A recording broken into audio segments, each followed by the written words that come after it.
कलशस्य मुखे विष्णु। कंठ में जहाँ पे रोली आपने बांधी है कंठ में रुद्र समाश्रितः, रुद्र भगवान शंकर जी का स्थान बताया। मूले तस्यस्तो ब्रह्मा, मूल में हमारे ब्रह्मा जी का स्थान बताया। मानो ऐसा प्रतीत हो रहा है कि ब्रह्मा जी ने अपने हाथ में ही कलश रूपी अमृत को धारण किया हुआ है। कुक्ष सागर आसक्ता, कुक्ष में सप्त सरोवरों का वास, मध्य में गणेश और गौरा जी का वास,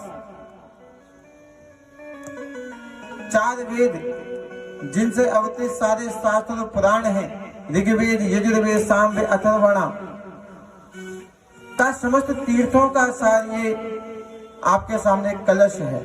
जब समुद्र में देवता और दानवों का मंथन हुआ ना, समुद्र मंथन हुआ, तो उसमें जो अमृत कलश निकला वह अमृत कलश के रूप में हम समस्त पूजा में, देव पूजा में कलश का पूजन श्रेष्ठ करते हैं, विशेष करते हैं। जिस प्रकार से देवताओं को अमृत की प्राप्ति हुई, ऐसे ही हमारे जीवन में हमें भी अमृत की प्राप्ति हुई। इसके लिए क्या करते हैं, हम सबसे पहले कलश का भी पूजन करते हैं।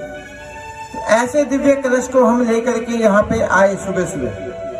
उसके बाद हमने आगे की पूजा करी, 2-2.5 घंटे 3 घंटे जो भी पूजा में लगे। उसके बाद जो भी फलाहार आपने लिया होगा।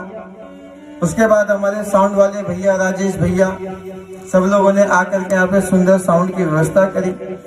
उसके बाद हमारे अजय भैया, इनके साथ जो टीम है, शशिकांत भैया, सब लोग मिलकर के अपने साजबाज के साथ यहाँ पे तैयार हुए। ब्राह्मण सुबह से पूजा पाठ में लगे हुए हैं। महादेव जी हैं, मोहन जी हैं, संजू जी हैं, बाबा जी हैं हमारे कैमरे पे।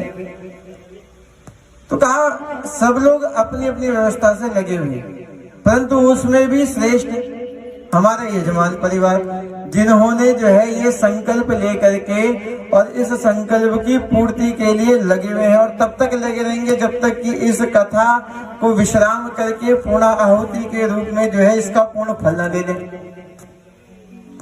कहा कि यह कथा संकल्प न जाने कितने लोगों का होता है, न जाने कितने लोग सोचते हैं कि श्रीमद् भागवत कथा का आयोजन करवाएंगे। यहाँ पे बैठे बहुत सारे लोगों के मन में संकल्प भी होगा कि श्रीमद् भागवत कथा करवाएंगे।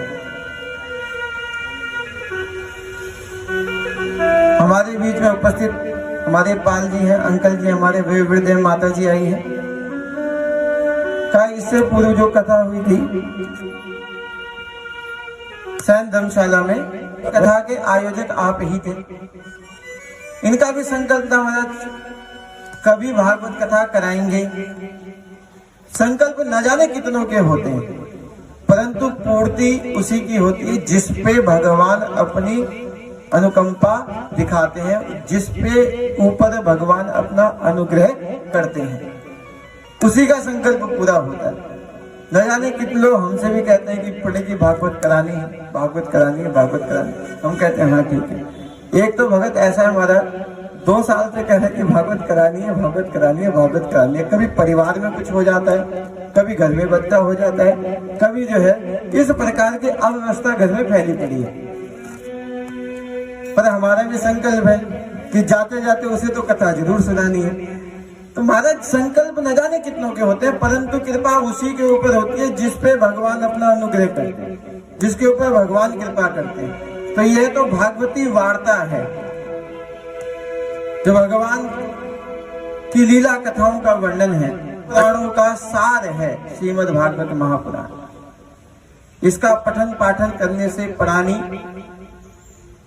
नाना प्रकार के सुखों का उपभोग तो करता ही है। मानो एक कल्प वृक्ष है, स्वर्ग में है ना कल्प वृक्ष, जिसके नीचे बैठ करके जो कामना करो वह पूर्ण हो जाती है। इस धरा धाम में, इस कलियुगी भूमि पर अगर कोई कल्प वृक्ष है तो वह श्रीमद् भागवत महापुराण है। इसकी तलहटी में बैठ करके मनुष्य जो कामना करता है उसकी वो पूर्ण होती है महाराज।